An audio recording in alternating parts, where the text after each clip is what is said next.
আগামীকাল 21শে জুলাই আর একদিন বাকি থাকতে অর্থাৎ আজকে 20 জুলাই সব থেকে বেশি বোধহয় ভিড় এই যে শিবিরগুলো করা হয়েছে প্রত্যেক শিবিরেই আজকে সব থেকে বেশি ভিড়। ক্ষুদিরাম অনুশীলন কেন্দ্রের ছবিটাও ঠিক তাই, প্রায় 3000 তৃণমূল কর্মী সমর্থক তারা ইতিমধ্যেই এসেছেন।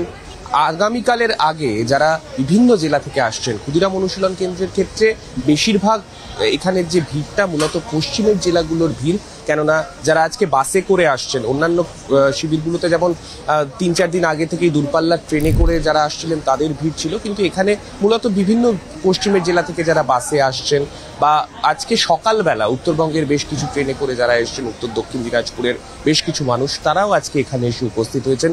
প্রায় 1000-3 মানুষ এখনই ইতিমধ্যেই এখানে এসে উপস্থিত হয়েছেন। আজকে সারাদিনই কিন্তু এখানে সংখ্যাটা আস্তে আস্তে বাড়তে থাকবে।